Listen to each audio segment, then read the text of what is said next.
എല്ലാം ഓക്കെ എന്ന് വിചാരിച്ചത്. അപ്പോഴാണ് സാറയുടെ വരവ്. ചെറിയച്ഛൻ്റെ സാറാ.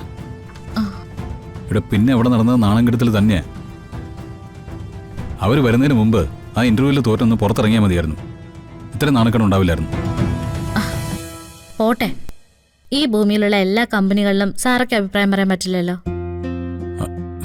നമുക്ക് വേറെ നോക്കാം. നോക്കി നോക്കി മടുത്തിടോ. എത്ര കാലം ഇങ്ങനെ അലഞ്ഞു നടക്കുന്ന? എത്ര കാലം എന്ന് വെച്ചാ നമുക്ക് യോജിച്ചൊരു പണി കിട്ടുന്നവരെ. ഇപ്പൊ നമുക്ക് കഷ്ടകാലം നമുക്ക് തന്നെ അറിയാലോ. അപ്പൊ പിന്നെ എന്ത് ചെയ്യാനാ? അത് നേരിടാനായിട്ട് മനസ്സിനങ്ങ് പാകപ്പെടുത്തി വെക്കുക. ഇത്രയും കഴിവുള്ള ഒരാൾക്ക് ഈ നാട്ടിൽ ജോലി കിട്ടില്ലേ? എടോ, കണിമംഗലം ഗ്രൂപ്പ് ഓഫ് കമ്പനീസ് ഇല്ലാതാക്കിയത് എന്റെ പിടിപ്പുകേട് കൊണ്ടാണെന്നാണ് പൊതുവെയുള്ള സംസാരം. ഞാനൊരു തൂപ്പുകാരന്റെ ജോലിക്ക് ശ്രമിച്ചാൽ പോലും ആ കുറ്റമായിരിക്കും മുമ്പിലെടുത്ത് വയ്ക്കുന്നത്. അപ്പൊ പിന്നെ എന്ത് ചെയ്യും?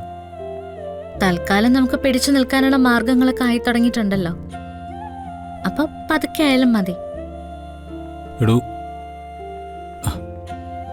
അതിലുണ്ടൊരു പ്രശ്നം. താൻ എന്തോരം കഷ്ടപ്പെട്ടുകൊണ്ടിരിക്കുക. മ്യൂസിക് ക്ലാസ് തുടങ്ങി, ഇപ്പൊ ദേ ചെറുതായിട്ടാണെങ്കിലും കാറ്ററിങ്. എടോ, മുമ്പ് നമ്മുടെ കുടുംബത്തിനെല്ലാം എളുപ്പമായിരുന്നു. ചെറിയ ചെറിയ ആഗ്രഹങ്ങളുള്ള ആളുകളല്ലേ. ഇതിപ്പോ എന്നെപ്പോലെ ഒരുത്തനെ തീറ്റിപ്പോറ്റേണ്ട ബാധ്യതയല്ലേ. ഒന്നിനും കുറയ്ക്കാനും പറ്റില്ല.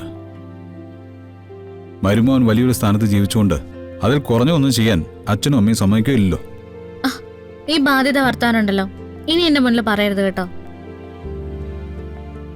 ഞാനിതൊക്കെ വെറും ബാധ്യതയായിട്ട് കണ്ടിട്ടാണോ ചെയ്യുന്നത്? അല്ലല്ലോ. നമുക്കൊരു കഷ്ടകാലം വന്നു, അത് മറികടക്കാൻ നമ്മളെ കൊണ്ട് എന്ത് ചെയ്യാൻ പറ്റുമോ അത് ചെയ്യുന്നു. തൽക്കാലം നമ്മുടെ കയ്യില് നമ്മുടെ തടി മാത്രമേ ഉള്ളൂ. അത് വെള്ളമാവുന്നവരെ പണിയെടുക്കുക.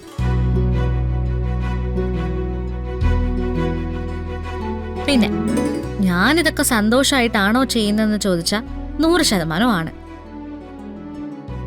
എനിക്കൊന്നുമില്ലായിരുന്ന സമയത്ത്, ഞാനൊരു അനാഥ പെൺകുട്ടിയാണെന്ന് എല്ലാവർക്കും അറിയാവുന്ന സമയത്ത് എന്നെ ചേർത്ത് പിടിച്ച് അതൊന്നും എനിക്കൊരു പ്രശ്നമല്ല, തൻ്റെ സ്നേഹം മാത്രമേ എനിക്ക് വേണ്ടൂ എന്ന് പറഞ്ഞൊരാളാ എൻ്റെ കെട്ടിയോ.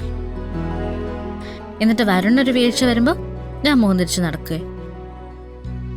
എങ്ങനെയെങ്കിലും പറഞ്ഞങ്ങ് ഒപ്പിക്കുമല്ലേ? ഒപ്പിക്കാനല്ല, അല്ലെങ്കിൽ എന്റെ പൊന്നുമോൻ പെട്ടെന്ന് അങ്ങോട്ട് വീണുപോയില്ലേ.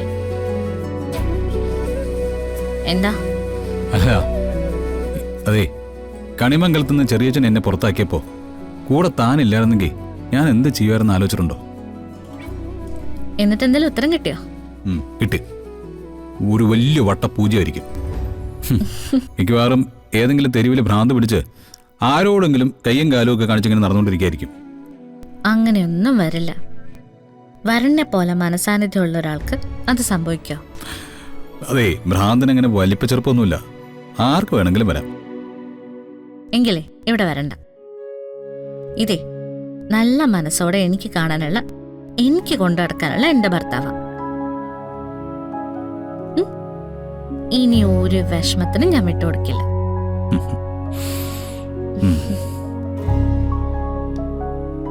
അതെ, താങ്ക് യു. തളർന്നു പോകുമ്പോ തന്റെ ഒരു വാക്ക് മതി എന്നെ ഹാപ്പിയാക്കാൻ.